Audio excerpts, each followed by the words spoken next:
Sí, muy buenas tardes. Muy buenas tardes.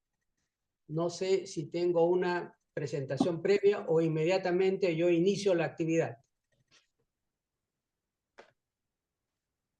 Entonces voy a iniciar la actividad. Muy buenas noches o muy buenas tardes, Buenas tardes.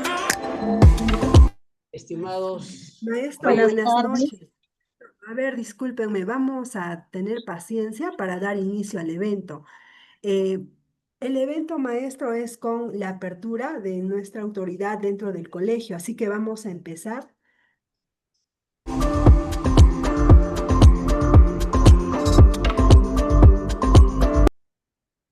Bien, buenas noches, estimados participantes. Bienvenidos al Masterclass Formación con Expertos en Contabilidad. El día de hoy, 19 de septiembre, tenemos el honor de contar con la presencia de la segunda vicedecana CPC, Marisela Parraguirre Córdoba, del Colegio de Contadores Públicos de Junín, quien va a dar la apertura a este magno evento. Adelante, segunda vicedecana. Buenas tardes, honorables miembros del Colegio de Contadores Públicos de Junín, estimados estudiantes y público en general. Quien les habla es la segunda vicedecana CPC Marisela Parraguirre Córdoba. Permítanme saludarlos a nombre de nuestra decana CPC Maritza Yacta Surichaki y de los comités de nuestro distinguido colegio. Para mí es un honor darles la más cordial bienvenida a este Masterclass Procedimientos de Fiscalización e Incremento Patrimonial No Justificado, a cargo del doctor CPC Luis Gabriel Cayo Quispe, Perú, distinguido profesional de amplia trayectoria, quien es contador público, abogado, auditor financiero y tributario.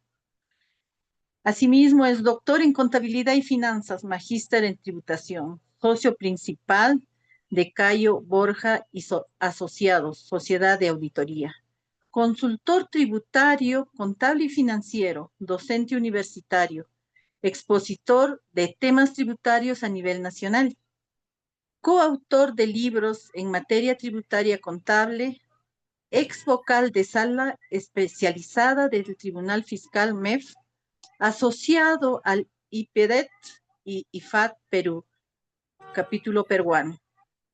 Estoy segura que esta jornada académica será de gran provecho para todos y contribuirá a fortalecer nuestros conocimientos en beneficio de la profesión contable.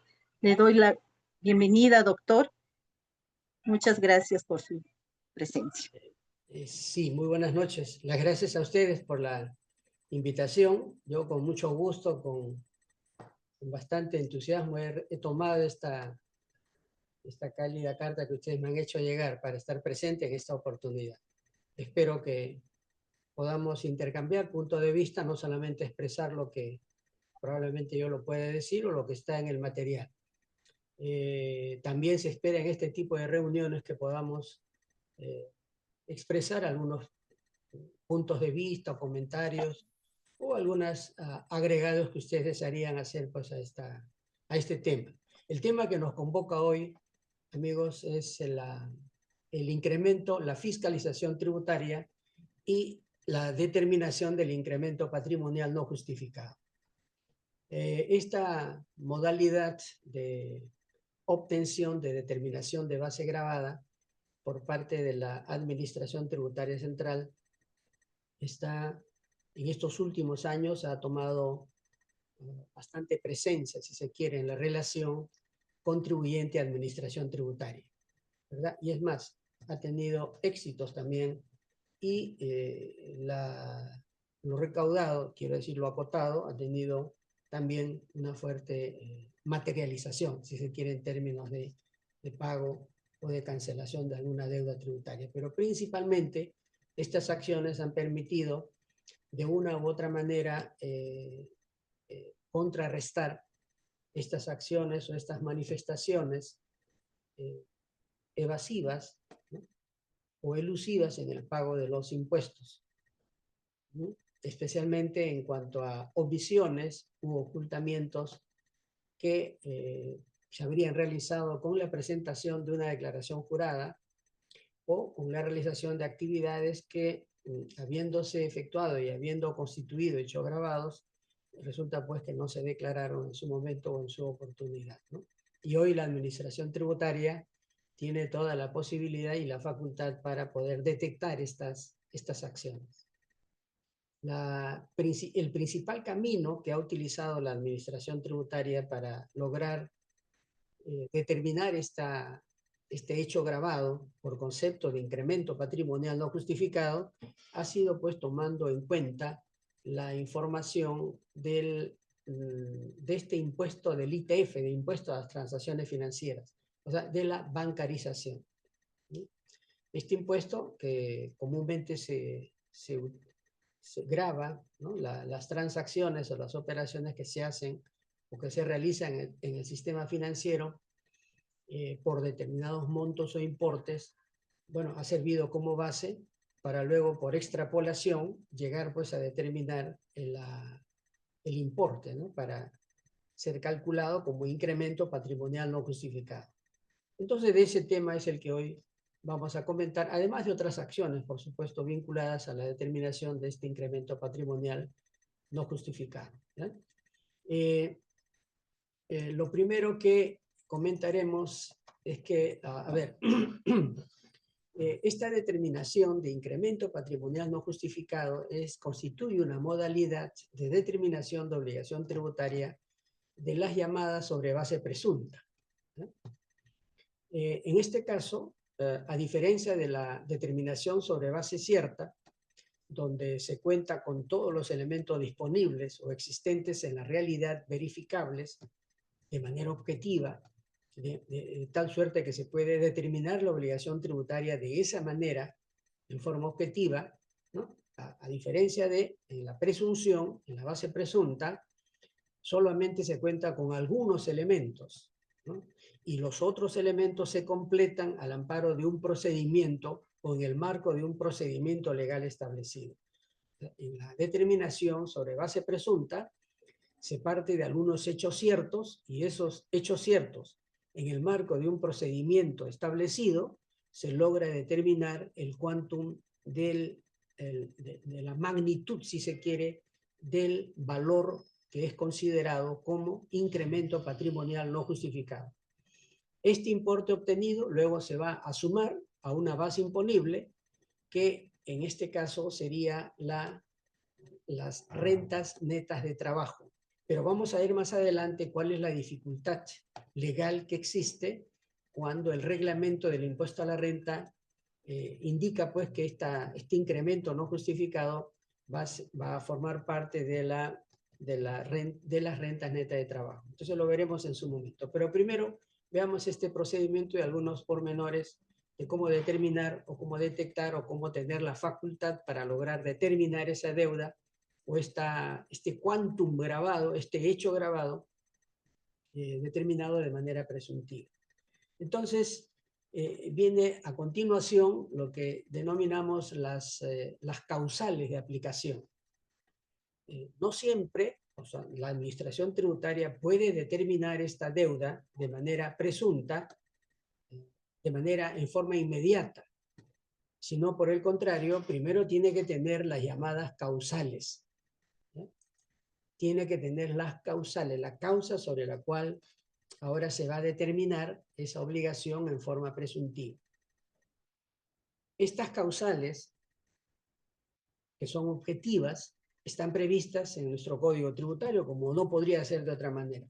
Digamos que es el detonante, ¿ya? Si se incurren esas causales, ahora la administración tributaria tiene la herramienta, tiene la justificación legal para determinar deudas en forma presuntiva.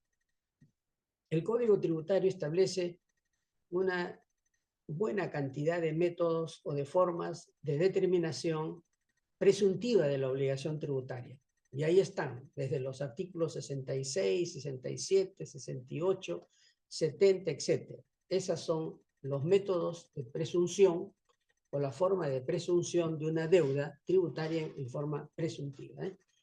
Pero no son los únicos métodos o formas para establecer esa obligación o finalmente determinar la deuda en forma presuntiva, sino el propio código señala que habrán otros métodos que se van a generar de acuerdo a cada ley pertinente. Y en este caso, el impuesto a la renta establece métodos presuntivos también. El impuesto general a las ventas también tiene lo suyo. La ley del nuevo RUS también tiene lo suyo, establecen métodos presuntivos. Y así según corresponda. Pero la causal sí están contenidas en el Código Tributario, artículo 64. Sin embargo, además de esas causales, el artículo 91, como bien hemos puesto acá en esta presentación, del impuesto a la renta, señala que esta sería una causal adicional, además de las expresadas en este artículo 64 del impuesto a la renta. Y esa causal es cuando la administración tributaria, en un procedimiento de fiscalización, encuentra diferencias entre los incrementos patrimoniales y las rentas totales declaradas o ingresos percibidos en un determinado ejercicio. Entonces, esto es especial para el impuesto a la renta, para determinar obligación para el impuesto a la renta. Solo para este impuesto nada más, no para el impuesto general a las ventas, no para otros impuestos. De hecho, para precisar, el incremento patrimonial no justificado previsto en este artículo 91 y 92 del impuesto a la renta, tal como está diseñado, es aplicable específicamente para las personas naturales. Y cuando decimos personas naturales, nos estamos refiriendo a la persona física, individual, a la sociedad conyugal o a las sociedades conyugales. Las sucesiones indivisas antes y ahora también a las sociedades conyugales cuando han optado por tributar como tales, como sociedades conyugales, ¿no? Esto no es aplicable para empresas. Para las empresas existen otros métodos de determinación presuntiva. Pero para una persona natural, este es el método que se ha previsto, para, o en los casos cuando se hubiere detectado incremento patrimonial no justificado. Entonces, lo primero que la administración tributaria debe probar es que existe una causal válida. Esa causal válida, prevista en este artículo 64, y adicionalmente lo que está en rojo aquí, cuando exista diferencia entre incremento patrimonial y la renta total declarada o percibida, pues eso es lo primero que debe justificar la determinación presuntiva, es decir, entre comillas, incremento patrimonial no justificado. Si ya tiene lo primero, por supuesto, ya inmediatamente empieza por la determinación presuntiva. Quiero decir, si tiene la causal del artículo 64, ya puede determinar la deuda en forma presuntiva. Y si no estuviera allí esa causal, puede utilizar la que le confiere este artículo 91. Una diferencia entre incremento patrimonial y renta total declarada o ingreso percibido. Entre las causales del artículo 64 del Código Tributario tenemos una variedad de causales, ¿no? Entre ellas, simple y llanamente hay que verificarlo, pero acá he tratado de colocar alguna de ellas. Por ejemplo, cuando el contribuyente es detectado que su declaración jurada, normalmente determinativa, ha sido presentado en forma defectuosa o incompleta. O en todo caso, el contribuyente ha omitido la presentación de su declaración jurada. Baste este hecho objetivo para que la administración ya tenga la autorización para determinar la deuda tributaria en forma presuntiva. O de otro modo, cuando en un procedimiento de fiscalización, la administración tributaria le requiere una atención a esa fiscalización y el contribuyente no atiende la fiscalización o incumple lo que le está requiriendo la administración tributaria, no entrega libros, no entrega registros, no entrega comprobantes, no cumple con esa obligación.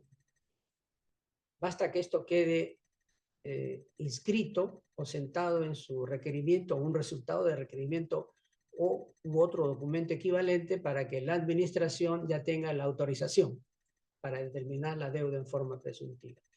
O en todo caso, la administración tributaria puede verificar o ha verificado que el contribuyente ocultó activos, ocultó pasivos o deudas u obligaciones, o en todo caso, en su declaración jurada habría consignado estos activos o pasivos, pero falsos, inexistentes.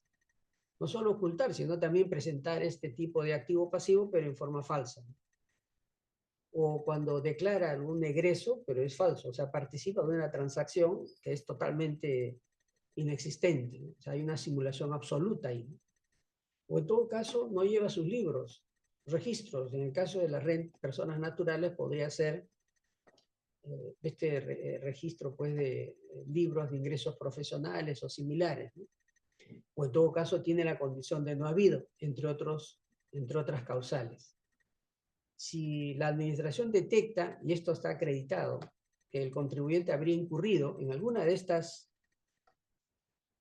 causales del artículo 64, o en todo caso cuando habría incurrido cualquiera de ellas, ¿no? Hubiera encontrado diferencias entre incremento patrimonial y el total de renta declarada, entonces ya tiene la autorización para determinar la deuda en forma presuntiva.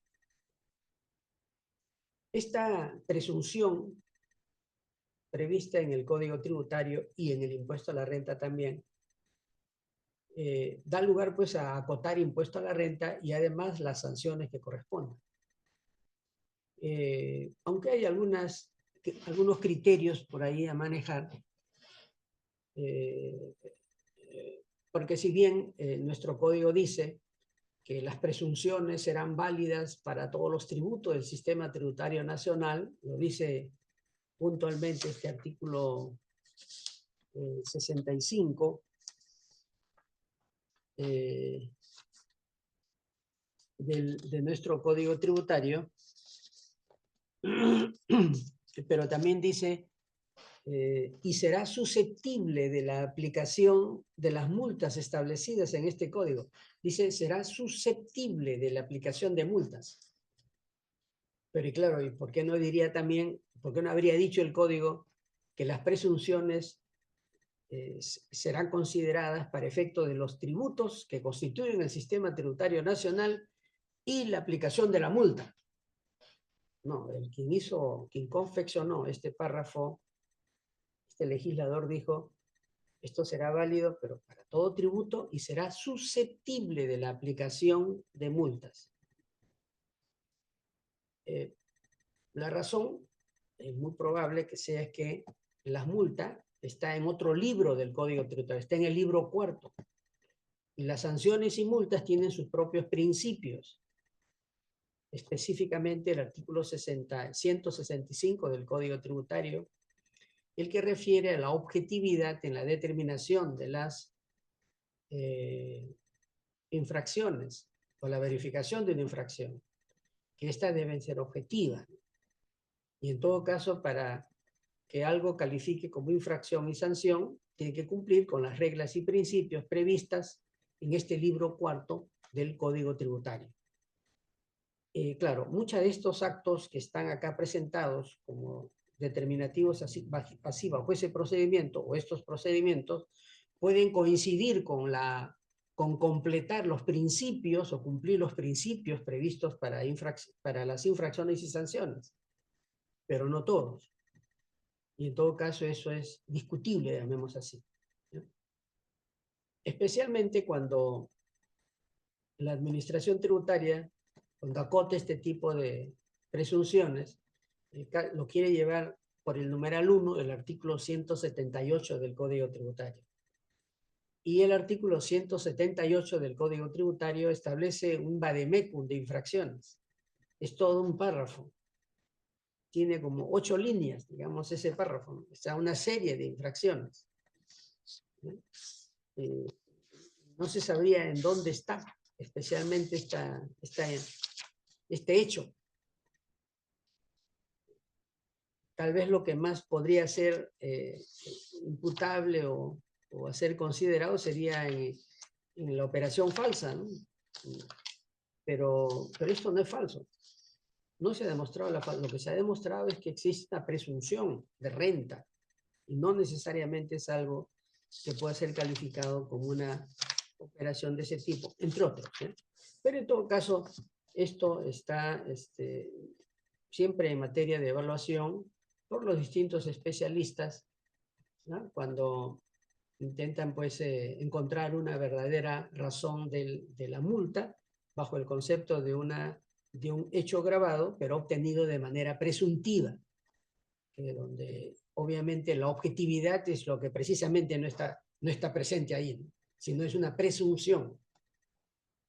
Y como las infracciones y sanciones pertenecen al derecho sancionador, se entiende que para que una persona sea sancionada, lo menos que se puede esperar es que esto se haya demostrado de manera objetiva, porque nadie puede ser sancionado por una presunción.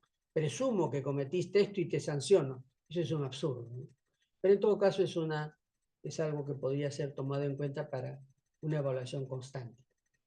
Una vez que se tiene ya la causal, la administración tributaria empieza por esta determinación del incremento patrimonial no justificado.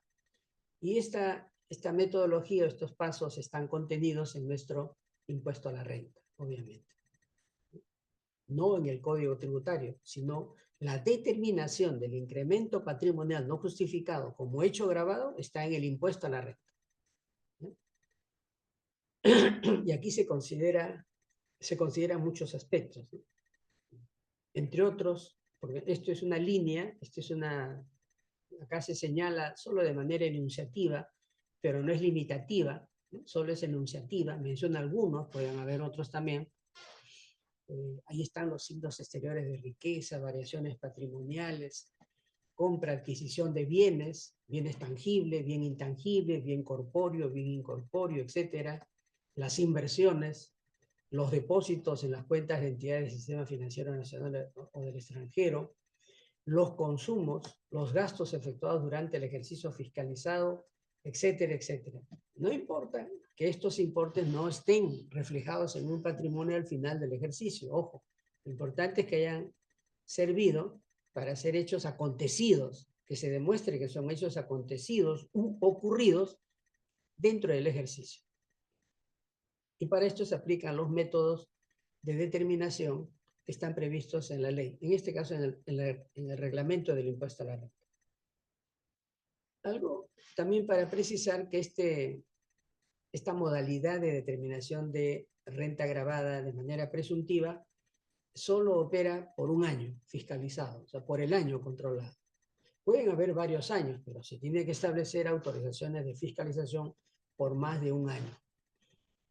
Decimos esto porque en otros años, hace varios años de atrás, cuando se determinaba una renta presunta por un año, esto se aplicaba por 5 años, hacia atrás. Pero no, esta determinación es solo por ese año. Si la administración quiere encontrar o quiere verificar otra vez algún incremento patrimonial no justificado por años anteriores o posteriores, obviamente tiene que iniciar un trabajo de fiscalización por ese año nomás. En todo caso, la determinación es por cada año, siempre que se tenga la autorización pertinente.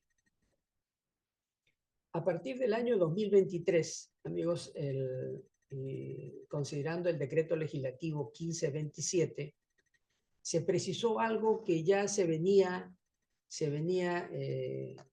reclamando o considerando, o dejaba mucho que desear en las fiscalizaciones de los contribuyentes, hacia los contribuyentes y los incrementos no justificados, que eran los llamados depósitos efectuados por cuenta de terceros. ¿No? Digamos que el trabajador, cualquiera, la empresa le dice: oye, vamos a utilizar tu cuenta para hacer estos traslados de recursos y como tú eres el personal idóneo, tú vas a pagar por cuenta de. O sea, haces este traslado por cuenta de. Digamos porque era la persona más hábil o la más idónea para realizar ese tipo de cancelaciones o recepción de dinero también, según corresponda. Entonces la persona natural o incluso que podría no ser personal dependiente de la empresa, pero una persona natural sí. Entonces, ella podía recibir un dinero, pero por encargo de un tercero, ¿no? Entonces, como esto no estaba previsto en la norma y tampoco estaba justificado, llamemos así, de manera total, completa en el cabeza del contribuyente, ese depósito era considerado como incremento patrimonial no justificado. No importa lo que diga el contribuyente, o sea, no interesaba mucho, ¿no? Porque no había una dispensa especial en la ley. En cambio, hoy la norma ha dicho, sí, que si usted recibe un depósito por cuenta de un tercero o que corresponde a una operación de tercero, siempre que usted me lo haya informado, ¿no? Me haya informado a mi administración tributaria, entonces yo no lo voy a considerar como parte del incremento patrimonial no justificado. Entonces no hay todavía un formulario, etcétera, para informar. Entonces lo que se dice es que obviamente hay que hacerlo, esta modalidad de pago de operación con tercero, entre terceros, hay que tratar de, o por terceros, hay que tratar de informar vía mesa de partes virtual o de alguna forma, ¿no? Hay que comunicar a la administración tributaria y con ese cargo nos quedamos para luego en el futuro sustentar o decir pues que esa operación no me pertenece, sino le pertenece a un tercero, ¿no? O lo hago por cuenta de un tercero.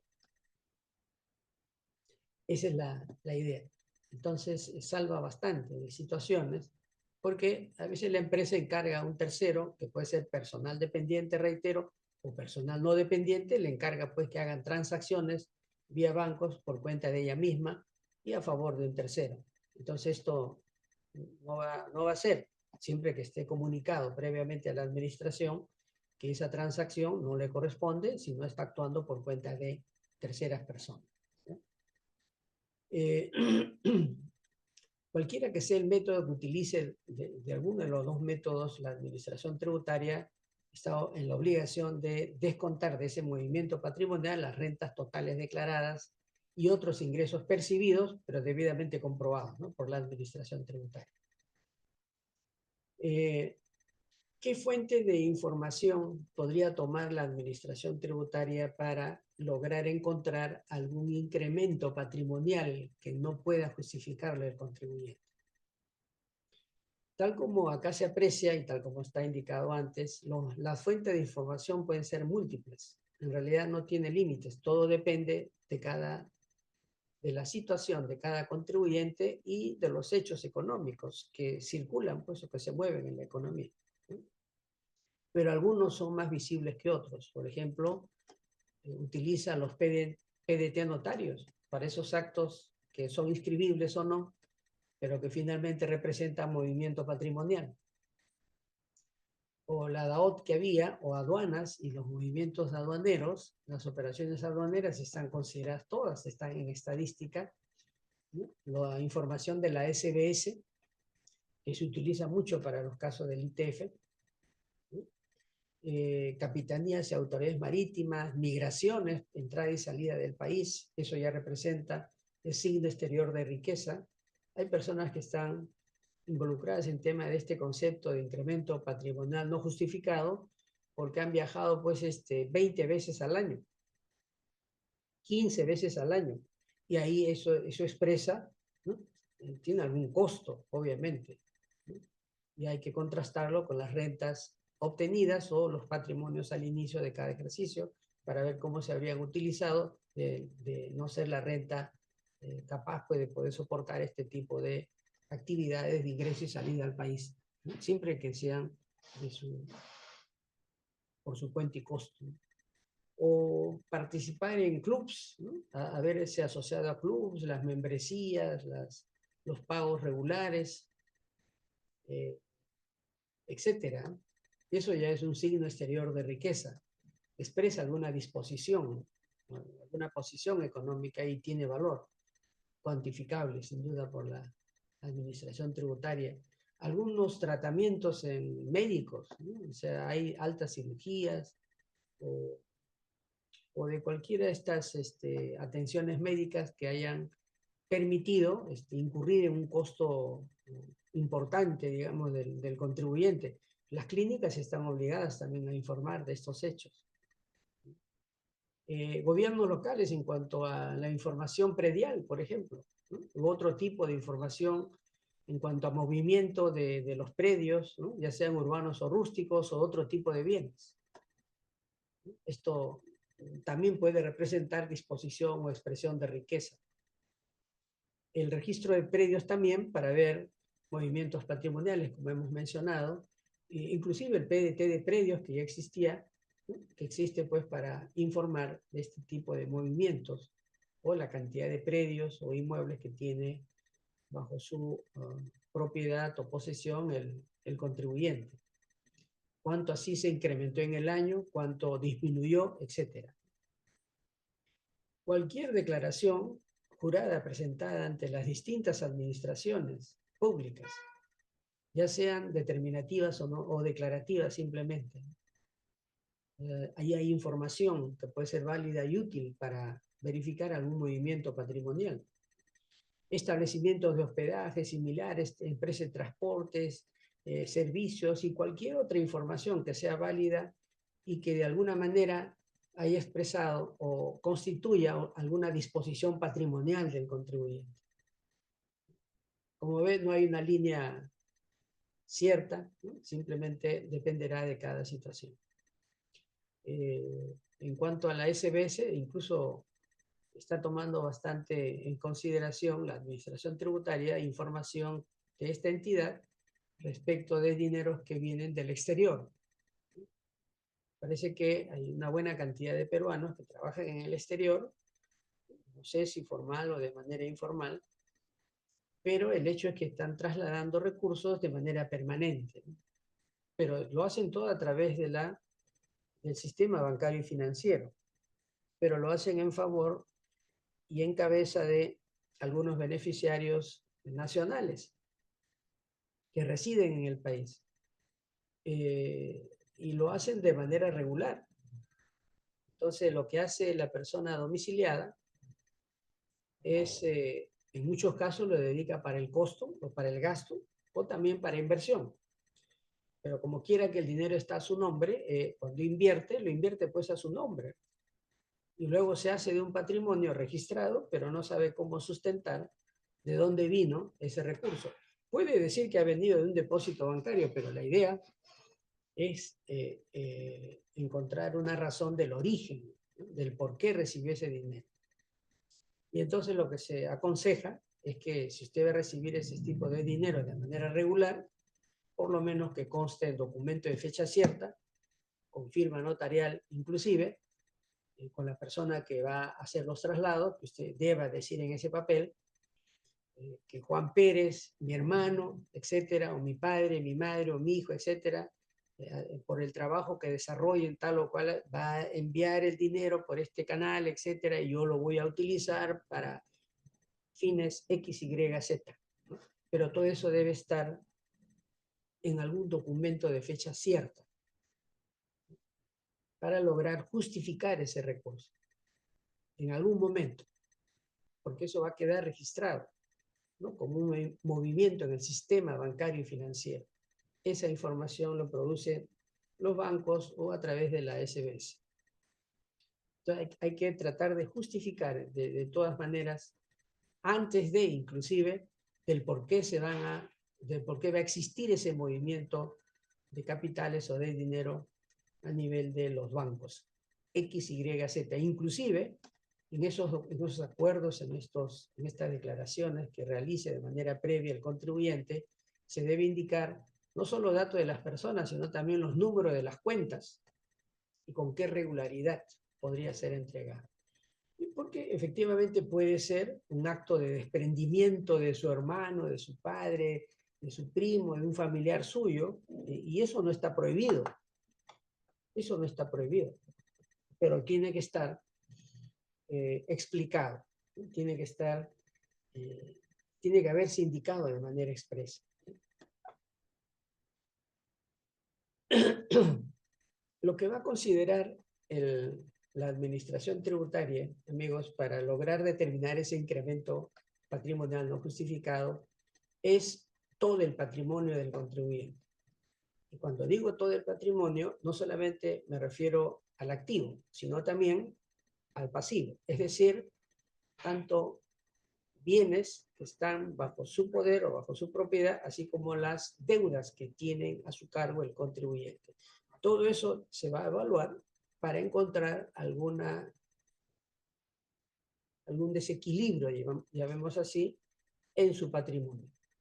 Recordemos que el patrimonio es el conjunto, es la universalidad, tanto de activo como de pasivo, ¿no? O sea, yo no puedo decir que mi patrimonio solamente son mis activos, no, yo también puedo decir mi patrimonio son mis pasivos, mis obligaciones.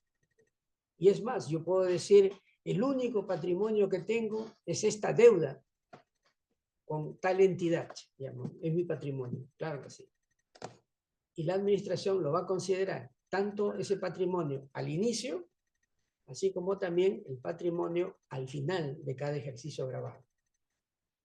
Lo que hace la administración tributaria es, para aplicar los métodos que más adelante vamos a indicar, hace esa comparación o hace ese cierre, ¿no? Patrimonio inicial, ¿ya? Con toda la información que puede obtener la administración tributaria del propio contribuyente o de terceros, etcétera, y así como determinar el patrimonio final. Le va a servir de base, si se quiere, para determinar su obligación o es esta deuda o este importe grabado por incremento patrimonial no justificado.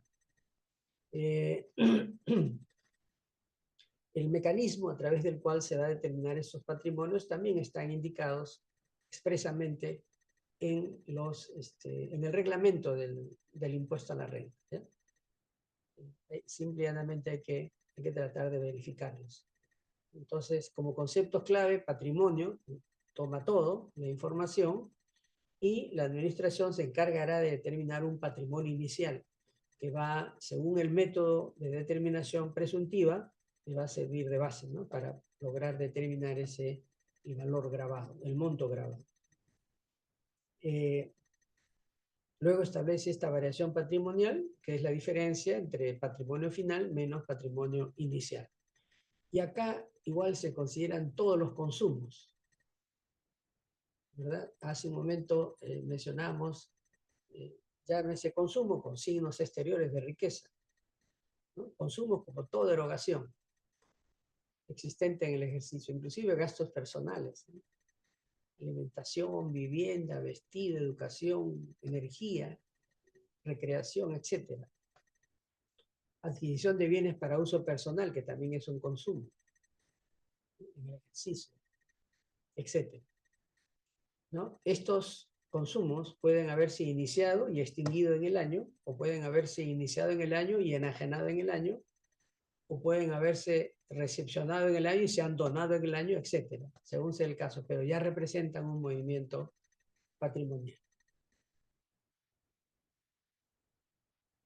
También señala la norma que se consideran consumos a los retiros de las cuentas de entidades del sistema financiero de fondos depositados durante el ejercicio.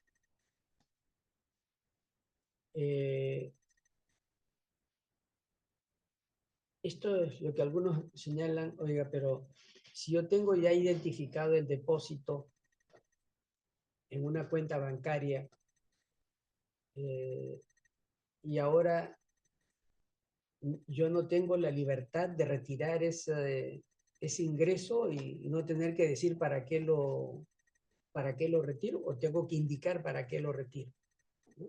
Porque miren lo que dice la norma, también se consideran consumos a los retiros de las cuentas de entidades del sistema financiero de fondos depositados durante el ejercicio. Cuando yo haga, dependiendo del método a aplicar, en contabilidad se sabe, si yo ingreso el depósito justificado y luego el retiro, la variación patrimonial será cero. Pero si considero lo primero nomás y no lo segundo, probablemente tengo una variación patrimonial. Pero eso depende del método que voy a utilizar. El método que más está aplicando hoy en día la administración tributaria es el método de adquisiciones y desembolsos, por si acaso. Y tenemos algunos ejemplos más adelante. Al igual que en los casos anteriores, esos movimientos financieros que se realicen y que constituyan operaciones, pero de terceros o para beneficio de terceros, estos no se consideran como parte del movimiento patrimonial del fiscalizado, ¿ya? Pero siempre que se haya cubierto con lo que antes hemos mencionado, o sea, la comunicación previa, la explicación previa, para evitar este tipo de situaciones que luego pues, se quieren comunicar a la administración en la propia fiscalización, lo cual es más difícil, ¿no? Pero si usted recibe periódicamente dineros por cuenta de terceros, es mejor que le explique antes de. Cada uno ya conoce realmente cuál es su grado de contingencia respecto de cada recurso, cada sol, cada dólar que puede abonarse en su cuenta, ¿no? Si esta persona, por ejemplo, sería un agente comisionista cobrador, ¿no? En una empresa, que también los hay, es probable que para no cargar con el efectivo tenga que abonar en su cuenta. Pero después ese abono en cuenta tiene que entregárselo a la empresa de la cual él es comisionista cobrador, llamemos así, ¿no? Pero no puede representar un incremento patrimonial no justificado. Si lo explicita de manera previa, y esto está comunicado incluso a la administración tributaria por la propia naturaleza de su trabajo, de sus actividades, entonces no tendrá mayor problema, ¿no? Pero acá es un tema más bien de comunicación, ¿no? Hay que comunicar de manera previa, amigos. Ya hablamos hace un momento de los signos exteriores de riqueza, ¿no? He visto personas, ustedes también seguramente, algunas personas que no tienen cuenta, no tienen patrimonio, pero viven de la manera como viven pues las personas que tienen mucho dinero. ¿Y cómo lo hacen? Entonces la administración le toca valorizar este tipo de signos exteriores de riqueza. No tiene dinero, no tiene patrimonio, pero paga un buen monto de alquiler. ¿Y cómo lo paga el alquiler? Pero manejan buenos vehículos, pero no tienen recursos, no tienen patrimonio, etc., ¿no? Una vez que se determine el incremento patrimonial no justificado, la norma ha señalado de manera clara y precisa cómo no podrían ser justificados, cómo no serían válidos que sean justificados este incremento no patrimonial no justificado. Por ejemplo, yo no puedo decir que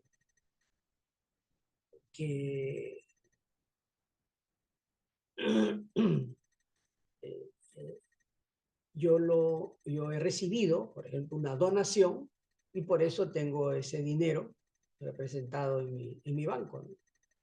O por eso compré el inmueble, o por eso compré tal bien mueble, o por eso hice determinada inversión. Salvo que yo que haya cumplido con lo que dice la ley. Por ejemplo, si yo se habría recibido donaciones de bienes inmuebles, cualquiera que ésta sea, esto debe ser por escritura pública. Entonces, incluso el propio Código Civil señala que en el caso de bienes inmuebles, cualquiera sea su valor, debe existir una escritura pública, bajo sanción de nulidad. Y entonces lo mismo que está señalando nuestro impuesto a la renta. Si usted dice que ha recibido un bien inmueble y no tiene documento de esta manera, entonces simplemente no tendrá la justificación legal. O puede ser un bien mueble también, en este caso puede ser un vehículo u otro bien que sea inscribible. Esto está indicado en nuestro Código Civil, ¿no? Artículo 1625. En el caso de bienes muebles, el Código Civil señala que si los bienes tienen un valor inferior a 25% de la UIT, vigente en el momento en que se celebre el contrato de donación, incluso puede ser hasta de manera verbal. Sin embargo, nuestro código, nuestra ley de impuesto a la renta pide que eso sea con documento de alguna manera que acredite fehacientemente esa donación. Nuestro código habla de manera verbal, pero nuestro impuesto a la renta dice que se podría salvar, ¿no?, de no representar un incremento patrimonial no justificado en la medida que tenga usted un documento que acredite de manera fehaciente, o sea, qué tipo de documento es el que corresponda, o sea, no solamente dice documento que acredite de manera fehaciente la donación recibida. Dice, a ver, ¿cuáles serían entre otros, no? Donación recibida, tratándose de bienes muebles previstos en el numeral 2, o sea, los documentos de fecha cierta, y que hayan sido recibidos con ocasión de bodas o acontecimientos similares, o acontecimientos especiales, ¿no? Pero siempre que el valor no supere el 25% de la OIT. Como sabemos, con una OIT de 5.300 y picos, este 25% llega a ser a 1.337.50 para este año, 2025. Entonces, un desprendimiento, en caso de boda o acontecimiento, no sé, puede ser cumpleaños, etcétera, mire el valor. Estamos hablando de 1.337.50 entre 3.50, hablamos de un regalo, digamos que supere los $382 aproximadamente. Si lo va a hacer, entonces mejor que tenga un documento fehaciente. Pero no dice de fecha cierta, sino un documento fehaciente. Bueno, de todas maneras puede ser un documento X donde los casamenteros, ¿no?, los que se casan, aceptan pues que este regalo de este juego de muebles, por ejemplo, ¿no?, que tiene ese valor. Pero siempre que no supere ese valor, quiero decir, puede ser 1.200, 1.100, etc. Puede ser. O este equipo eléctrico, ¿no?, artefactos eléctricos, etc. Pero los montos son bien disminuidos, ¿no?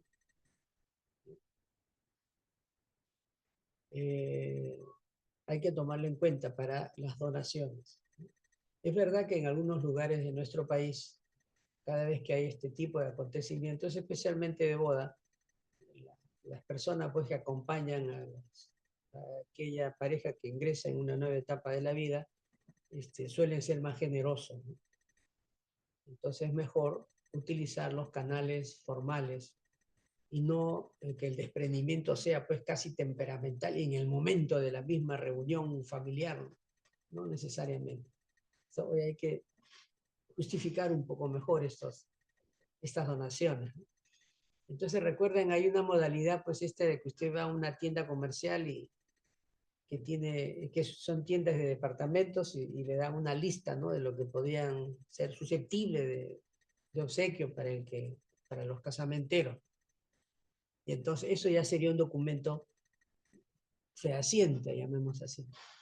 ¿Por qué? Porque se le va a pedir a esta institución, ¿no?, en algún momento que declare, que diga pues quiénes son los que entregaron estos bienes a la persona.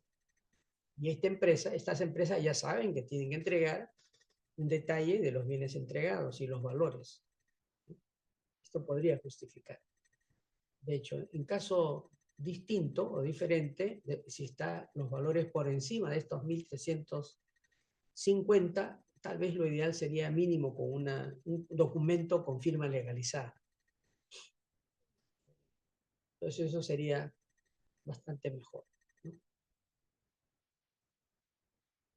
En realidad son pocas las posibilidades de recibir donaciones en nuestro país, creo yo, salvo que sea por montos bastante menores, ¿no? Pero de preferencia creo que la fecha cierta es fundamental, si no es con escritura pública, cuando corresponde. Y ahora sí, una vez que se determine el incremento no justificado, la ley establece reglas, ¿ya? Entonces, si usted tiene un 200.000 o 300.000 o 20 millones de soles en su cuenta y usted quiere justificarlo con actividades, con movimientos o utilidades o rendimientos de actividades ilícitas. Eso no es posible. Una actividad ilícita, dentro de las múltiples que hay, pues, por ejemplo, el sicariato, secuestro con recompensa, etcétera, etcétera, ¿no? no se puede. Sería absurdo, además. Pero igual está expresamente indicado en nuestro texto del impuesto a la renta. En este caso estaría en este artículo 50 del impuesto a la renta, ¿no? En el 53, si mal no recuerdo, vamos a ver, en el 52, perdón, que no puede haber un sustento, no lo puede justificar con actividad ilícita. Tampoco ingreso de moneda extranjera, pero cuyo origen no esté debidamente sustentado. En el caso que antes hemos comentado, si usted recibe de manera regular o incluso de manera especial dinero del extranjero para ser utilizado en alguna actividad que represente una inversión importante o sustantiva que en el país, es mejor que comunique previamente a la administración tributaria y lo acredite, ¿no? Y obtenga las constancias pertinentes para lograr más adelante justificar, obviamente, alguna presunción de incremento patrimonial no justificado.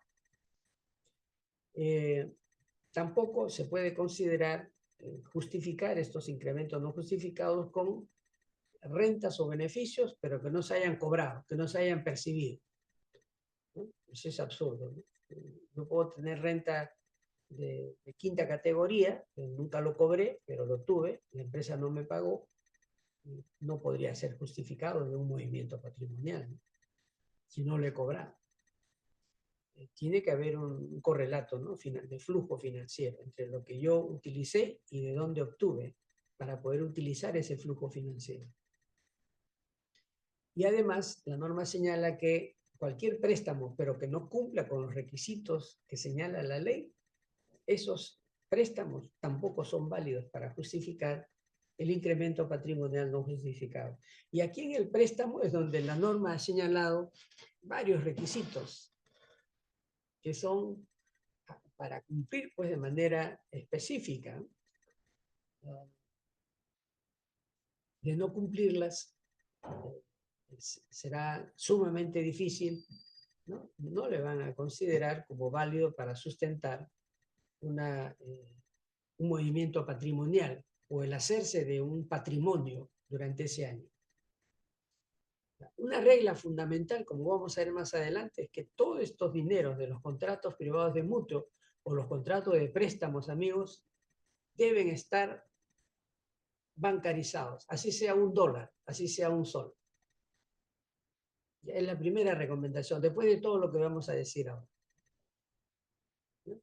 O sea, debe estar bancarizado todos los préstamos, no solo los préstamos, sino también las devoluciones de préstamos y además los intereses que hubiese generado ese préstamo. O sea, deben estar bancarizados. Además, los contratos privados de mutuos deberían tener fecha cierta. O sea, trate, una vez celebrados estos contratos, de manera casi inmediata o próximo al inmediato, legalizar la firma. Cuando usted legaliza la firma, el notario le va a pedir dónde está el documento de depósito bancario o dónde está el documento de disposición bancaria. Y eso ya es algo que pueda sustentar el dinero o el recurso que más adelante usted puede haber utilizado en las distintas actividades pues, económicas que quiera que desee realizar. Algunas reglas de carácter prácticos. Por ejemplo, yo me presté en el mes de enero, ¿ya? Pero compré en el mes de diciembre. Alguien podría decir, sí, pues yo me he prestado $500,000 en enero y lo utilicé en el mes de diciembre. Claro, usted debería más o menos justificar por qué usted así se prestó en enero para poder invertir en diciembre. No parece tan razonable, ¿verdad? ¿Cierto? Porque si usted realmente iba invertir a diciembre, probablemente el préstamo podría ser de meses anteriores o algo cercano a ello, pero no necesariamente pues casi todo un año el recurso por ahí.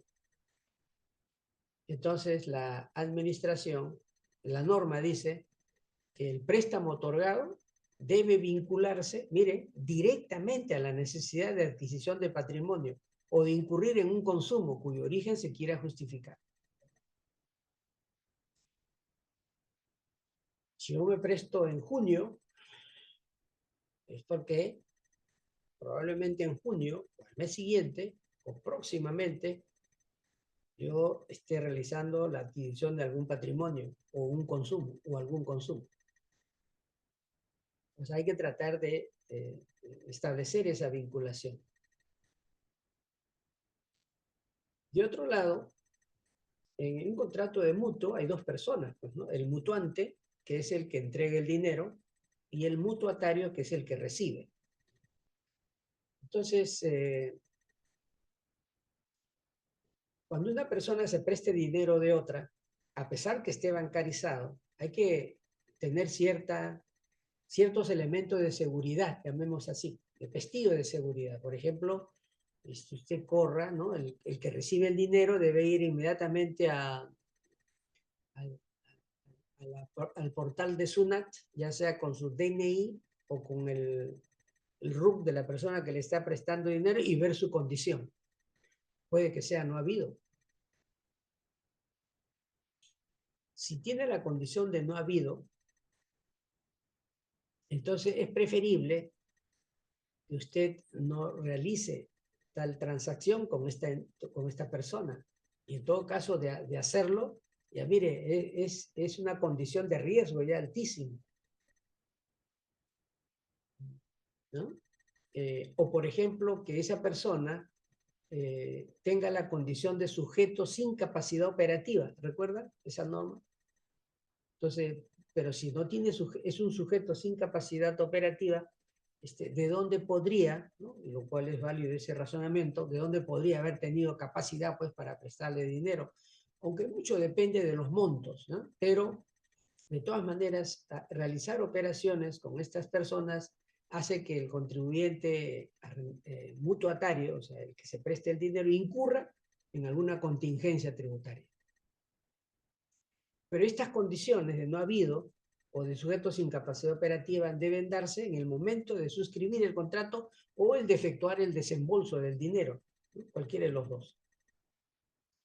Porque es verdad que el préstamo puede ser en marzo, pero el sujeto sin capacidad operativa lo obtuvo a partir de julio. Puede ser, que es trimestral, ¿no es cierto?, la calificación. Bueno, o el no habido lo obtuvo pues en marzo y a diciembre, a noviembre levanta y en diciembre ya tiene la condición de habido y usted hace el préstamo. En todo caso, las personas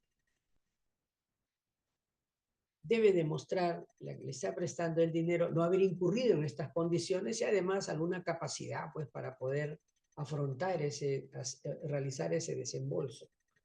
Porque si tiene estas condiciones, incluso hasta el dinero que usted reciba podría ser considerado como un dinero ilícito, porque puede haber desarrollado una actividad ilícita y usted podría ser involucrado, digamos, en una suerte pues de lavado de activos, qué sé yo, lo van a colocar en un grupo. Entonces mejor no celebrar un contrato. Pero en todo caso es una regla que administrativamente así lo ha dispuesto, se ha dispuesto en el reglamento del impuesto a la renta. Otra condición, y esta va para el mutuatario ya, al que recibe el dinero. El que recibe el dinero está obligado a utilizar medios de pago. Así sea un sol el monto que recibe, o un sol el monto que devuelve, o un dólar el monto que recibe, o un dólar el monto que paga.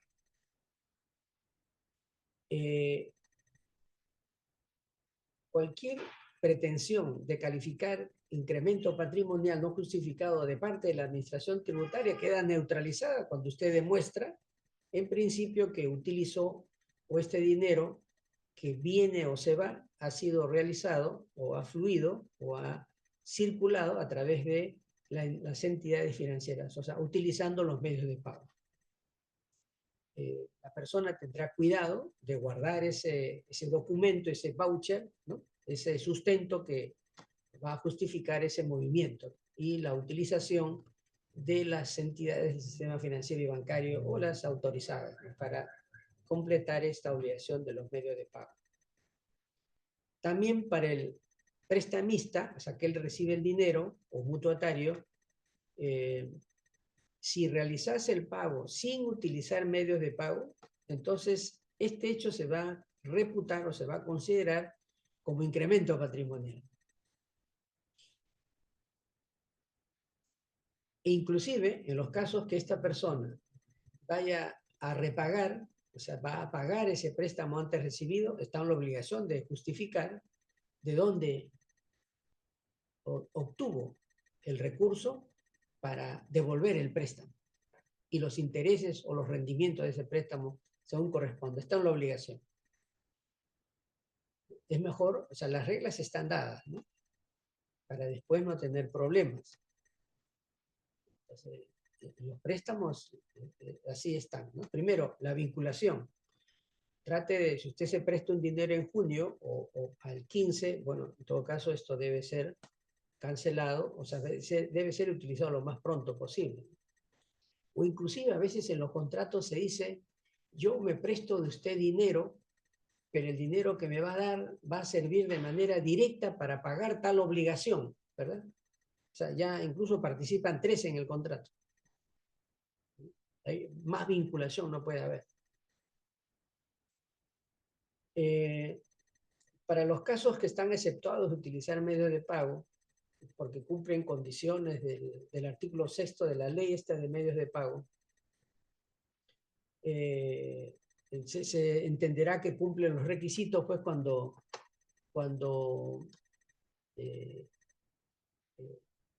por lo menos están dentro de esos supuestos, ¿no? Que la ley ha previsto que no se puede utilizar medio de pago. Por ejemplo, está usted en una provincia o un distrito, etcétera, que no hay entidad bancaria o financiera. Entonces, ¿qué tiene que hacer? Buscar a una autoridad, un juez de paz o un notario que pueda validar esos pagos, como dice estas normas que antes hemos mencionado. En el caso del mutuante, ¿no? Los documentos para justificar ese incremento patrimonial pretendido que se le quisiera dar por esos intereses. Mutuante es la persona que recibe los intereses de préstamos realizados. Estos contratos de préstamos deberían contener por lo menos denominación de la moneda o importe del préstamo, la fecha de entrega, los intereses pactados, la forma, plazo y fecha de pago, etc.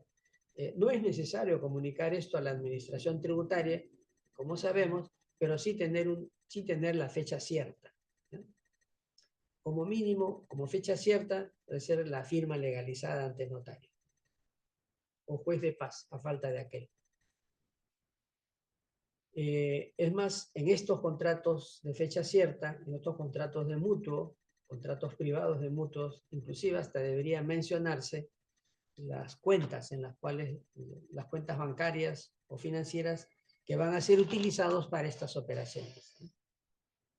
Pero aún así, con todo ello, la administración tributaria todavía puede sopesar estos elementos y ver pues si es realmente o no fehaciente. O sea, ya es facultad de la administración tributaria.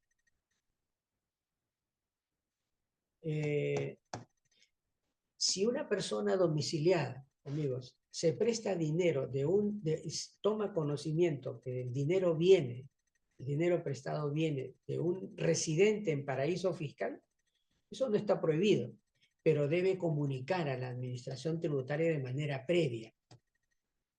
Y ahora sí, en esa comunicación, el contrato que va a suscribir o que ya suscribió antes de que envíen el dinero, esto debe estar comunicado a la administración tributaria. Esto se hace en los casos que el contrato venga de una persona que está domiciliada o es residente en un paraíso fiscal. ¿Cómo sabemos si esto es para persona natural? Pero si fuera una persona jurídica que generase renta de tercera categoría, estos gastos por intereses tampoco están negados como tal, ¿no? O sea, los intereses que se pagan por préstamos recibidos de entidades que están domiciliadas o son residentes en paraíso fiscal son deducibles como gastos, con las limitaciones de los gastos por intereses que hay, pero no es que estén limitados. O sea, acá también, la persona natural se le dice muy bien, si es un residente en paraíso fiscal y eso le corresponde, esa calificación o esa identificación, le corresponde a la persona que recibe el préstamo, ¿no? Entonces, ella debe comunicar a la administración tributaria y además debe indicar cómo se va a canalizar el préstamo. O sea, qué entidad bancaria o financiera va a estar involucrada en esa transacción, en esa operación. Hay que identificar al mutuante, a la empresa bancaria, financiera pertinente, el préstamo recibido, el plazo, número de cuotas, etc. O sea, hay que comunicar toda la transacción y operación a la administración tributaria. Una comunicación acreditada, por supuesto. No está prohibido, pero se pide que esto sea comunicado de manera previa a la administración tributaria en los casos que correspondan. A veces puede haber un contrato de préstamo que sea no solamente de un monto fijo, sino un hasta, ¿no? Por ejemplo, estamos en el mes de septiembre y contrato una entidad de paraíso fiscal, Panamá puede ser, me va a prestar hasta $1 millón, pero dependiendo de los requerimientos que yo le haga, ¿no? O sea, de acuerdo a mi necesidad. El contrato está firmado, los dineros que vienen son a cuenta de ese contrato o forman parte o están involucrados en ese contrato. Yo tendría que indicarlo primero y la modalidad, obviamente, de recibir ese monto de hasta. Cada vez que se reciba, obviamente, con todos los registros y canalización por el sistema financiero. Bueno, eso en cuanto a paraíso, residente en paraíso fiscal. Este artículo 8º de la ley de bancarización, eso está hace años, ¿no? Y esas son un poco las consecuencias adicionales de lo que antes hemos visto. Es decir, cualquier mutuo de dinero, tanto por parte del mutuante como el mutuatario, debe pasar por la bancarización. Si no pasase por bancarización, amigos, para el mutuatario, para el mutuante que recibe el dinero, es como si no hubiese recibido dinero. Y en el caso del mutuatario, es como si no hubiese dispuesto de dinero alguno. O sea, es una sanción, si se quiere, ¿no? Que se le ha interpuesto a las personas que realizan este tipo de transacciones. O sea, lo ideal es que usted bancarice todo. No solamente el préstamo, su recepción, sino su devolución y los intereses que corresponden. Porque si no, esta operación puede representar operaciones como no realizadas y por lo tanto puede tener una consecuencia en la determinación del incremento patrimonial no justificado. Este es el método, amigos, hay dos métodos, el método del balance más consumo y el método de adquisiciones y desembolsos. Cualquiera de los dos puede ser utilizado por la administración tributaria. El que más utilice es el método siguiente, ¿no? Por su rapidez, digamos, más entendible para una persona natural, porque recuerden, esto es para una persona natural. Pero igual están los dos métodos, dependerá un poco de la complejidad del hecho o de la situación o de las condiciones pues, de la fiscalización. En el balance más consumo se parte de conocer un patrimonio final al cual se va a descontar el patrimonio inicial y ahí se encuentra la variación patrimonial. A esta variación patrimonial se va a sumar todos los consumos, incluidos los retiros de cuenta bancaria. Esto va a representar un incremento patrimonial. A este incremento patrimonial se le va a descontar todas las rentas o ingresos percibidos, los préstamos, donaciones recibidas con documento de fecha cierta, con documento fehaciente o con escritura pública, etc. las transferencias entre cuentas y otros. O sea, va a haber un descuento de. Y al final, si queda un saldo positivo, esto será calificado como un incremento patrimonial no justificado. Como ven, hay variables a considerar. En cambio, en el de adquisiciones y desembolsos, lo que se va a sumar es toda adquisición de bienes a cualquier título. Los depósitos en el sistema financiero, los desembolsos dinerarios, los gastos y consumos, y al total se le llamará incremento patrimonial. Acá se le va a descontar todas las rentas o ingresos percibidos en el periodo y también que correspondan a años anteriores, pero que se percibieron este año, ¿no? Pero que se percibieron en el año, los préstamos, las donaciones, transferencias entre cuentas y cualquier disposición, obviamente, de recursos que se hayan realizado en el ejercicio para atender ese incremento patrimonial. Y el resultado será, pues, incremento patrimonial no justificado. Este es el método que más utiliza la administración tributaria. Digamos, todo es una sumatoria y simplemente descuenta las rentas o préstamos, donaciones u otras transferencias de recursos y finalmente encuentra un patrimonio no justificado. Tanto para uno como para el otro método se aplica una regla general. No se considera, ¿no?, a este incremento patrimonial, en ambos casos, se le va no se va a considerar, por ejemplo, o se va a deducir las llamadas diferencias de cambio, si lo hubieren, los préstamos, los intereses, la adquisición de bienes o consumos realizados en el ejercicio con rentas o ingresos percibidos en el ejercicio y o en ejercicios anteriores y dispuestos o retirados con tal fin. Esta es una regla general para ambos métodos. Como deducciones también, ya de manera más un poco específica, primero la administración tributaria va a comprobar todos estos hechos una vez comprobado, a pesar que ni siquiera el contribuyente puede haber presentado una declaración jurada. Lo importante es que son hechos constatados y comprobados por la administración tributaria. Y en todo caso, de esa comprobación puede resultar que existan las llamadas rentas fictas o rentas presuntas, declaradas, ¿no?, o no declaradas, no importa. Pero claro, esto no representó una disposición patrimonial, disposición de efectivo. Son solamente rentas que se han declarado, pero que no son eso, son fictas o son presuntivas.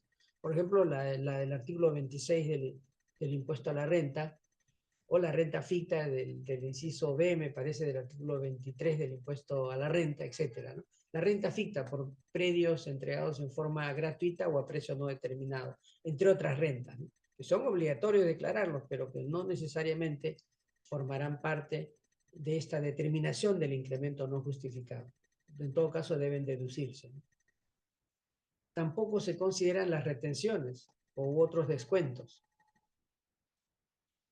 Sí, pues porque uno dispone del neto, pero no del total. Y en todo caso, la retención deben ser descontados para determinar el incremento no justificado.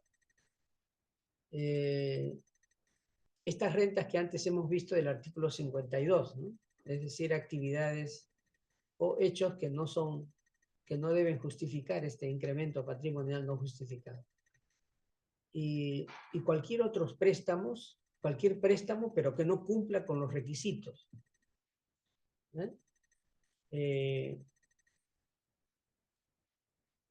y en todo caso, si cumplen, serán deducibles, pero si no cumplen con los requisitos, obviamente no serán considerados como tales. Así también adquisiciones de bienes por donaciones, ¿no?, u otras liberalidades, pero que consten en escritura pública, en documentos como tales o en otro documento fehaciente o de fecha cierta. O sea, lo que queremos decir, pues, si se encuentran un incremento patrimonial X, si usted demuestra con escritura pública que esto fue donado, no le van a encontrar un incremento no justificado, ¿no? O usted acredita ese incremento no justificado de la administración tributaria así determinada por el revisor fiscal y encuentra pues que usted tiene un documento fehaciente, obviamente esto se va a descontar, ¿no? Esa es la regla.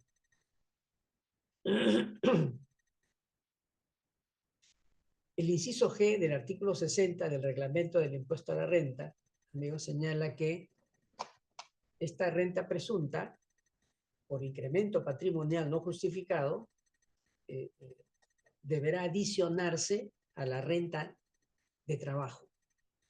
Eso es lo que dice expresamente el inciso G, modificado del artículo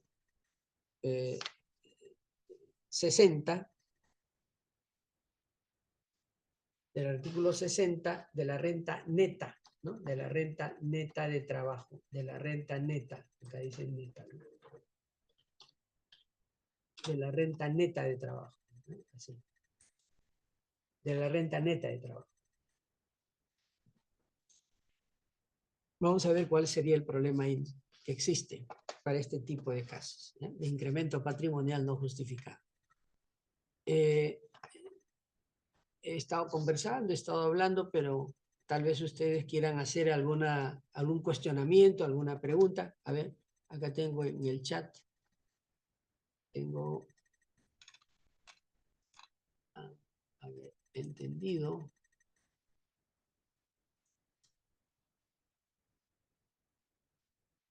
Ajá. Pero si tienen alguna consulta, tienen el chat, amigos, para poder lograr esa comunicación, ¿ya? Con todo agrado vamos a atender sus cuestionamientos o algo que obviamente se puede haber quedado ahí y es necesario aclarar, ¿ya? Estamos ahí siempre a la espera de la participación de ustedes. Pero continuamos a ver. Mire, el incremento patrimonial no justificado siempre se va a determinar en un procedimiento de fiscalización, ¿ya? O sea, no hay otro modo. Tiene que haber un procedimiento de fiscalización. Y como sabemos, los procedimientos de fiscalización están previstos como un procedimiento más en nuestro Código Tributario, pero de manera específica está indicada en este Decreto Supremo, el 085 del año 2007, y todas las normas que se han modificado al respecto en adelante. Esto es algo que se ha publicado el día 18, es el día de ayer, en el Diario Oficial del Peruano. En el Diario Peruano se publican periódicamente, ¿ya?, estas casaciones. Las casaciones son recursos extraordinarios, llamemos así, que se plantean ante las salas de la Corte Suprema.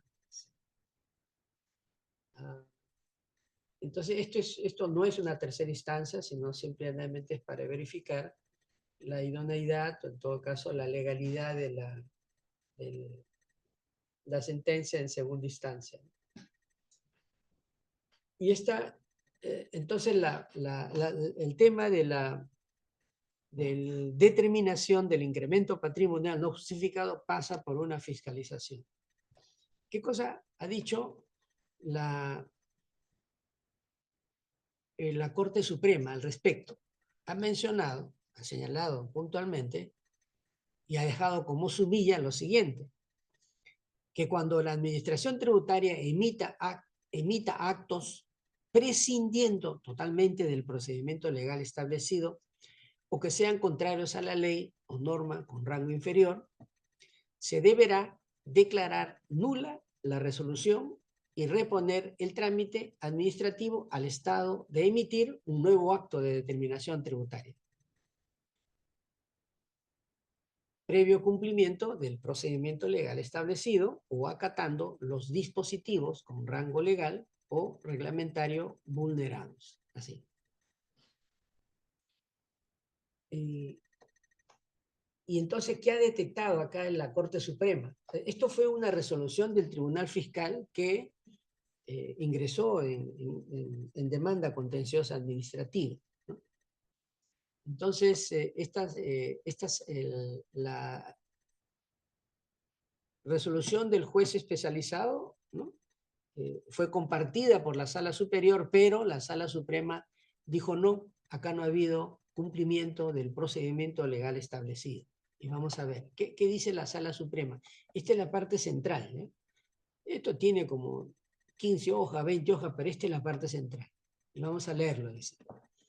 Por lo tanto, o por tanto, en atención a lo expuesto, esta Sala Suprema advierte que la sentencia de vista, o sea, la superior, incurrió en la infracción denunciada en el acápite C del recurso, al omitir el análisis y la debida aplicación del artículo 4 del Decreto Supremo número 085, 2007-F, que es el reglamento de fiscalización de la SUNAT, en lo que respecta a las etapas que integran el procedimiento de fiscalización y la obligación de la Administración Tributaria de comunicar los reparos formulados con la debida anticipación. En este caso, la Administración Tributaria no comunicó el resultado de su observación al contribuyente. Ahorita lo voy a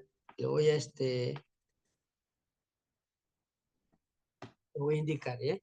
Miren, pero seguimos. En efecto, se constata que los reparos a la documentación presentada por la empresa recurrente fueron comunicados directamente mediante un resultado de requerimiento.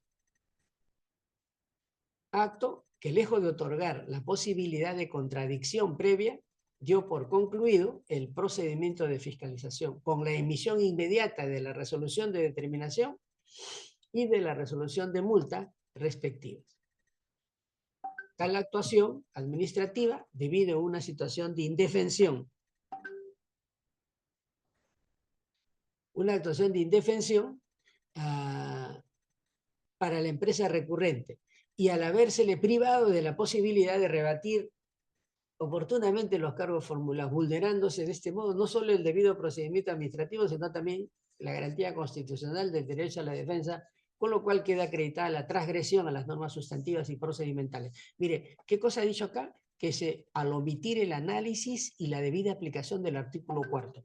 Yo voy a ir ahora a esta Decreto Supremo 085 y voy a fijarme en el artículo 4.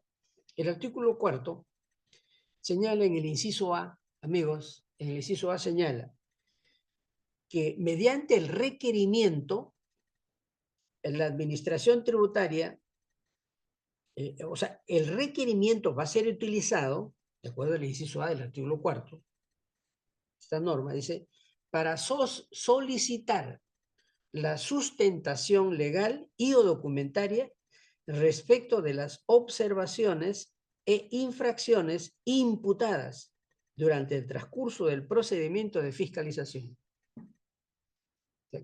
¿Qué cosa nos quiere decir acá? Que cualquier observación que amerite un reparo, obviamente, que después genere un reparo, que genere una deuda tributaria, debe ser comunicada al contribuyente, pero no en el resultado de requerimiento, como está acá, sino debe ser comunicada en el requerimiento. Y eso dijo el contribuyente desde su reclamación, pero SUNAT no lo escuchó. Tribunal Fiscal no lo escuchó, pero la Corte Suprema sí le hizo caso. Porque está clarísimo. Dice el inciso A, el contribuyente tiene derecho a comunicar en un requerimiento. Ustedes saben que a un requerimiento le sobreviene el resultado de requerimiento. Entonces, se le debe comunicar esa observación, ese reparo, que va a dar lugar, obviamente, a alguna obligación tributaria. No en el resultado de requerimiento, sino en el requerimiento. Y para este caso, que viene en grado, este caso, de esta casación, la Corte Suprema simplemente le hizo caso, o sea, verificó lo que decía el demandante, que era una empresa por una actividad aduanera, y verificó que el resultado de requerimiento había indicado la observación o reparo, pero que no estaba indicado en ningún requerimiento previo. Y eso acarrea la nulidad de todo este procedimiento. Ahora, ¿qué va a suceder acá? Que como es nulo, todo regresa hasta esta etapa. Y en todo caso, este resultado de requerimiento y todo lo demás quedaría sin efecto, y ahora la administración le va a decir, la administración lo que tiene que hacer es volver a requerir, pero indicando los reparos, indicando las observaciones, para que en esa etapa el contribuyente pueda expresar lo que debe expresar y sustentar lo que deba sustentar, pero no al revés. O sea, ¿cuál es el mensaje acá, amigo? Que para nuestro caso, del incremento patrimonial no justificado, que parte también de obtenerlo en un procedimiento de fiscalización, hay que estar atento tanto al requerimiento como al resultado del requerimiento. Y las observaciones que puede hacer la administración tributaria deben estar contenidas no en un resultado de requerimiento, sino en un requerimiento. ¿Para qué? Para efectos de que el contribuyente pueda interponer sus mecanismos, sus argumentos, las pruebas, etcétera, lo que corresponda en pleno ejercicio de su derecho a la defensa, en pleno ejercicio de su derecho de contradicción, pero allí, en un requerimiento para que él lo responda, y además puede dársele un plazo razonable. Esa es la idea.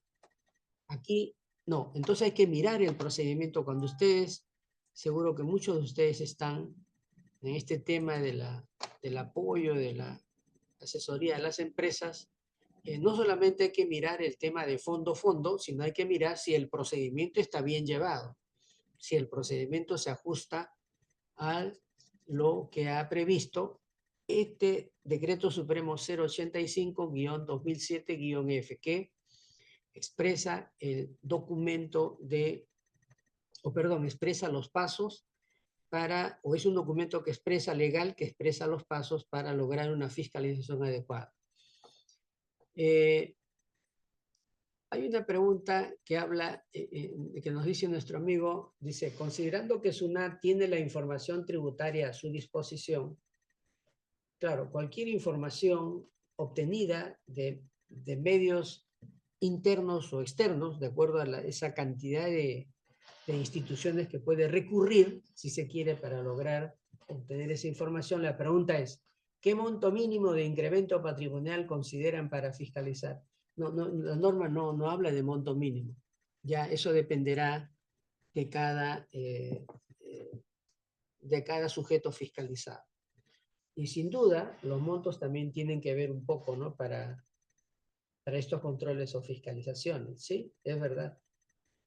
Porque es cierto que como esto parte de un procedimiento de fiscalización, quienes dirigen, quienes elaboran esta fiscalización, quienes dictaminan a ver si se va o no fiscalizar, tienen que ver un poco también los importes, ¿no?, que van a lograr obtener, o tienen que estudiar bien el caso.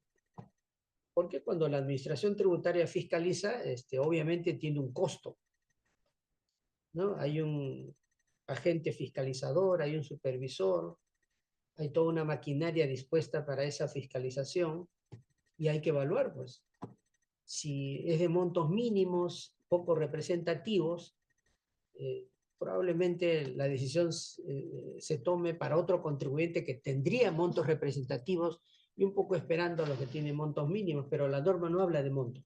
Ya eso es facultad discrecional de la administración tributaria decidir a quién fiscaliza y a quién no fiscaliza. Esa es la verdad.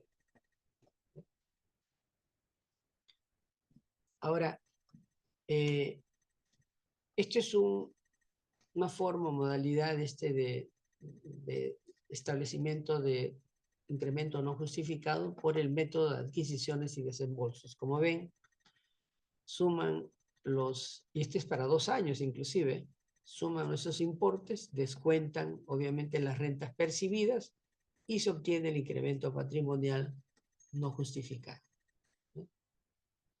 Esto, por ejemplo, es una resolución del Tribunal Fiscal del año 2023, ¿no?, de la Sala 12. Estas rentas que aparecen aquí, están las rentas desde la primera, segunda, cuarta, quinta, etcétera, pero las percibidas u obtenidas en cada ejercicio para lograr este importe. Este caso se confirmó, obviamente, porque la transparencia y la pureza, digamos, del trabajo de la Administración Tributaria así lo ameritó. Aquí hay una resolución de observancia obligatoria del año 2013 sobre incrementos patrimonial no justificado, pero es verdad, hoy en día ya no tiene mucha aplicación, salvo que se trate de trabajo de fiscalización del 2008 hacia atrás, porque para el 2009 ya no existe la llamada renta neta imponible, renta neta global, ¿no? No existe renta neta global imponible, porque a partir del 2009 las rentas son tres categorías de rentas hay, ¿no? La renta de capital, la renta empresarial y la renta neta de trabajo. Ahora,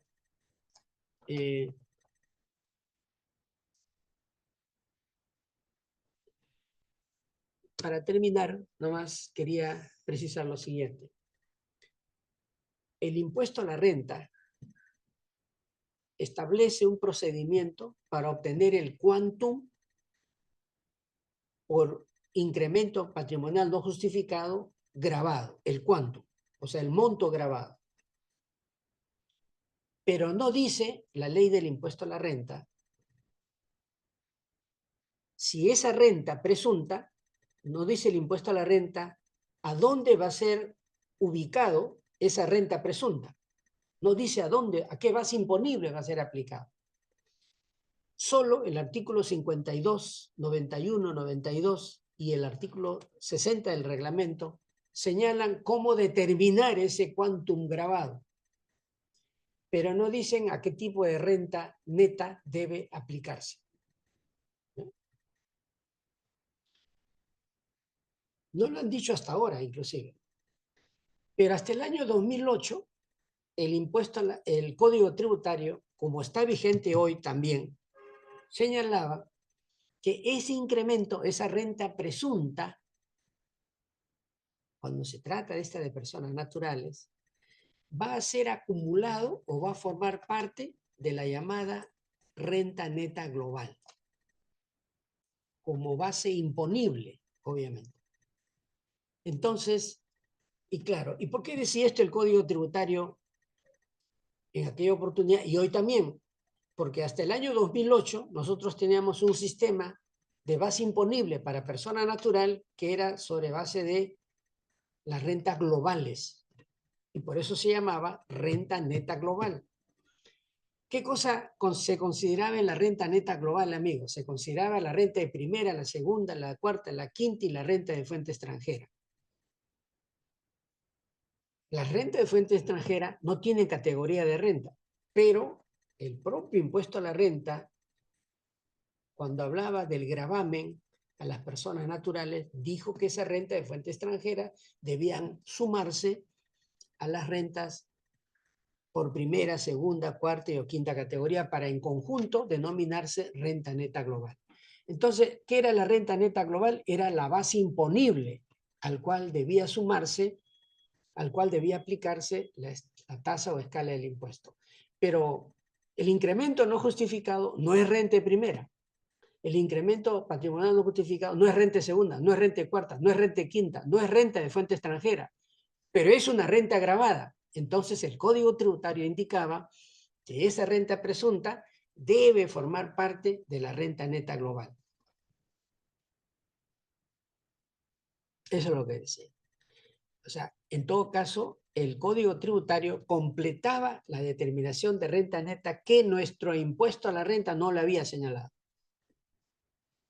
Y es por esto que el artículo 60, hasta el año 2009, decía, porque ahora tenemos decía, la renta neta presunta estará constituida, la renta neta presunta, vamos a borrar este es un error la renta neta presunta estará constituida por el incremento patrimonial no justificado, la misma que deberá adicionarse a la renta neta global o a la de tercera categoría, según corresponda. cuando se trata de renta de persona natural. Renta de tercera categoría, pero de persona natural, ¿ya? Deberá adicionarse a la renta neta global. Pero mire lo que decía este inciso G del artículo 60, conforme lo establecido en el Código Tributario. ¿Qué cosa decía el Código Tributario? Eso pues, que debía formar parte de esa presunción de la renta neta global. ¿De qué estamos hablando? Estamos hablando de la base imponible. Y es por esto que el reglamento anterior no decidió que la renta presunta por incremento patrimonial no justificado debía adicionarse a la renta neta global. No. Sino descansó su expresión en lo previsto en el Código Tributario. ¿Y por qué no podía hacerlo? Porque esta determinación pasa o debe pasar por el principio de legalidad. La base imponible, amigos, está contenida, está protegida por el principio de legalidad. Y claro, en realidad este inciso G no era una norma mandatoria, así como estaba, no, sino solo precisoria, de precisión nada más. No era mandatoria, porque el carácter mandatorio de formar parte de la renta neta global ya estaba en el Código Tributario, tal como está hasta ahora, pero para una renta neta global. Y lo que hacía el reglamento antes solamente es precisar, por eso dice conforme lo establecido en el Código Tributario, obviamente. Pero ¿qué pasa? Hoy en día ya no existe renta neta global. Y entonces el reglamentarista se dio cuenta de este defecto y dijo, ahora yo decido a qué base imponible va a formar parte el incremento no justificado. Ahora dice la misma que deberá adicionarse a la renta neta del trabajo, dice. Pero ya no dice conforme lo establecido en el código. ¿Por qué? Porque el código habla de renta neta global. En cambio, el reglamentarista dijo, no, ahora yo voy a determinar a qué base imponible se va a sumar ese incremento no justificado. Y ahí existe un problema, pues, porque el reglamentarista no tiene facultad para precisar o para determinar base imponible alguna. Bueno, y esta es una esquela de situación, amigos, que se presenta. Hay que tener cuidado acá nomás. Esto es por el llamado ITF. Hay que tratar de diferenciar bien, sobre todo estos códigos, ¿no?, de operaciones. En estos temas, cuando se trata de movimientos de ITF, lo fundamental, como ustedes también muchos lo habrán hecho, es importante que recurramos con la clave SOL al portal de cada contribuyente y podamos obtener de cómo así la administración llegue a estos 2 millones. Entonces usted empieza un listado, empieza una evaluación y puede verificar limpiamente a ver si estos importes son o no los adecuados. Porque en muchos casos, o en varios casos, o sea, por ahora, este importe no ha sido necesariamente cierto, sino hay errores, ¿no?, en el traslado de comunicación de este ITF y luego el monto de depósito realizado. En todo caso, estos depósitos son importes redondeados, porque sabemos el ITF 0.005 y cuando se calcula el importe se redondea hasta con 2 decimales. Ese redondeo es fatal. Un depósito de 15.420 puede parecer acá con 12.000, por ejemplo, depende. Entonces hay que mirar bien, ¿ya? Hay que mirar bien. Bueno, estos son los detalles, pues, de la... Y finalmente, amigos, esta es la manera de control. Traté de resumir estos controles que debe tener el contribuyente y luego un poco el sustento, ¿no?, para o para estar preparado, si se quiere, en los casos de control o de fiscalización futuros, ¿ya? Esto también en su momento les voy a entregar para que puedan tenerlos a la vista y cualquier comentario siempre estaremos dispuestos a conversar, ¿ya? Bueno, acá hay otra pregunta, dice, muy buenas noches, hay personas naturales que se agrupan y aportan dinero, llamado junta. Una de ellas apertura la cuenta de ahorros a su nombre y todas las demás personas depositan el dinero. La SUNAT notificó una carta inductiva que sustenta dichos depósitos. ¿Qué hacer en estos casos toda vez que las personas que depositan y retiran esa cuenta son informales? Miren, las llamadas juntas son usuales en nuestro país. No solamente hacen personas informales, los formales también hacen juntas. Oiga, todos hemos trabajado en cualquier lugar, yo he trabajado en instituciones públicas también, y en las instituciones públicas ya nos están llamando cada cierto tiempo para formar juntas. O sea, eso lo hace tanto la entidad privada como pública. Pero entonces eso no es anormal, no es una cosa irregular. ¿Ya? Las juntas son reuniones de personas que intentan reunir recursos para ver que al azar, digamos, quién obtiene recursos de todos y luego ir desembolsando para ir completando, ¿no es cierto?, lo que le corresponde a las juntas de los otros. O sea, lo que hay que hacer acá es tratar de que todo esto quede acreditado, por lo menos con correos, ¿ya? Mínimamente con correos, ¿ya? Ya sea con WhatsApps, correos o algún documento en los cuales las personas pues, puedan firmar y decir a cabalidad, porque yo estoy seguro que en la SUNAT hay como 50 juntas, porque tantos miles de personas no van a hacer juntas, también se hacen juntas ahí. Hay que tratar de acreditarlos, nada. Acá no hay renta, ¿no? Y claro, si yo hago una junta para aportar mensualmente $5.000 y gano $1.000, bueno, ahí hay un problema. Pero si yo tengo una junta en la cual yo gano como 100 y la junta es por 10 o 20, bueno, se entiende. O sea, cuídese nomás de que la junta no represente montos excesivos, ¿no?, de sus rentas o de su patrimonio habido. Dice, ¿qué redes podemos seguirlo? Bueno, sí, ahí en el material que les voy a entregar, amigos, ahí está mi información, que con todo agrado y con todo cariño podemos atender cualquier comentario de ustedes, ¿eh?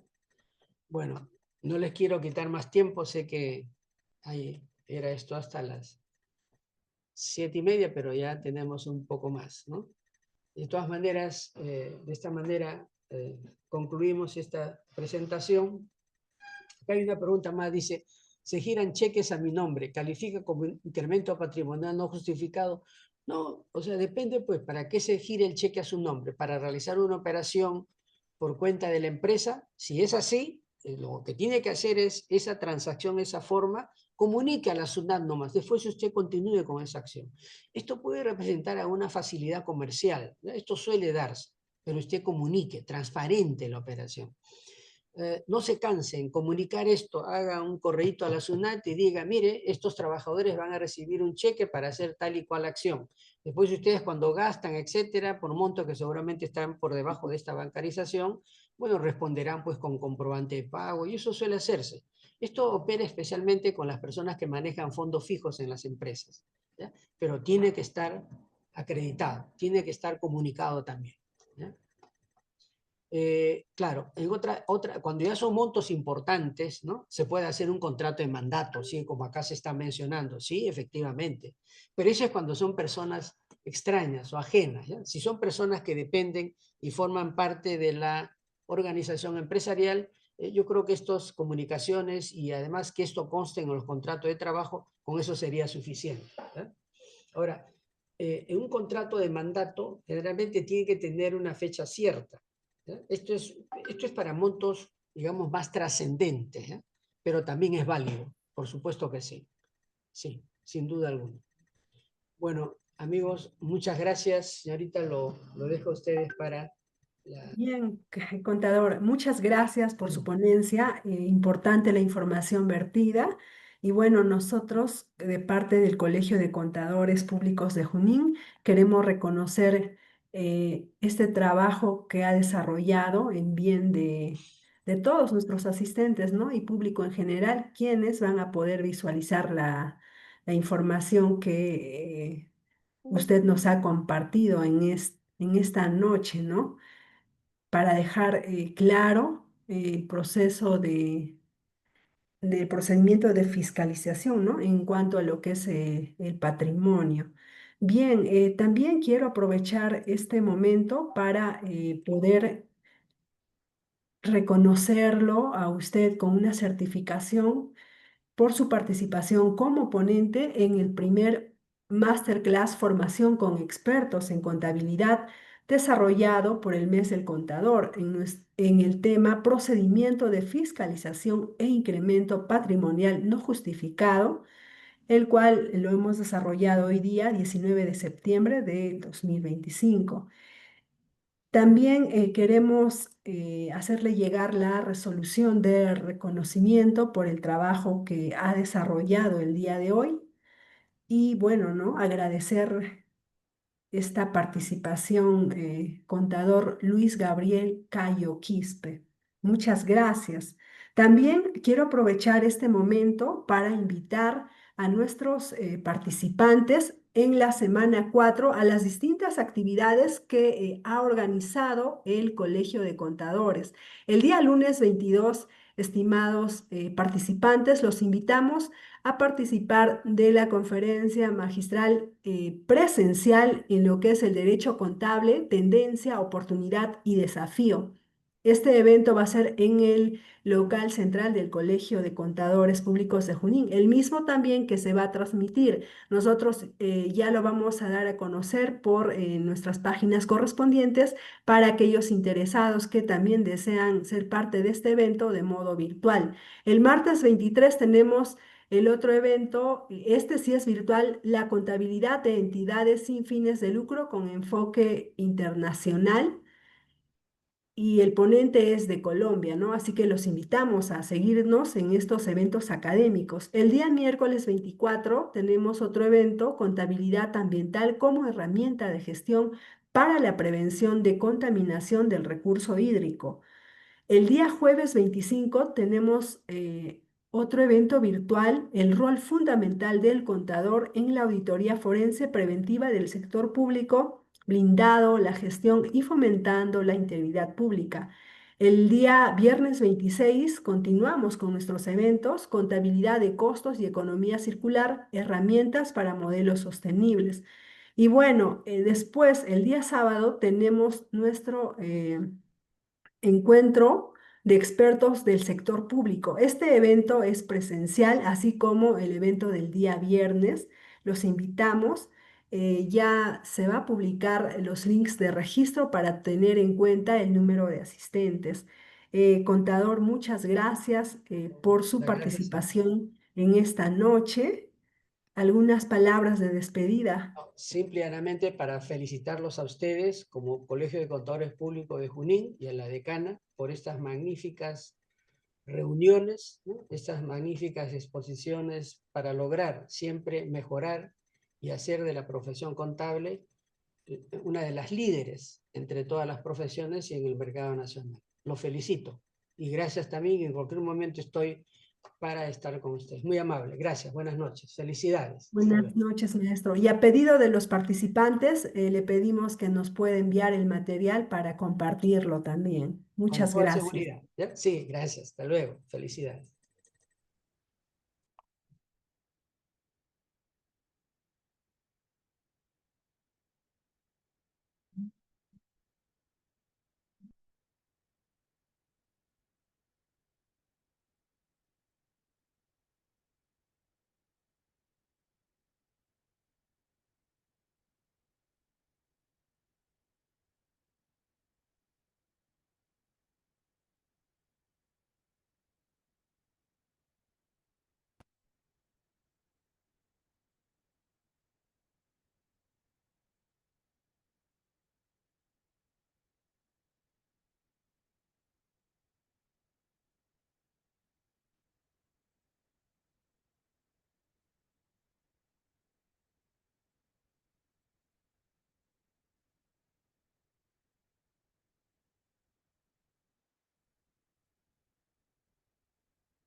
Ya, con-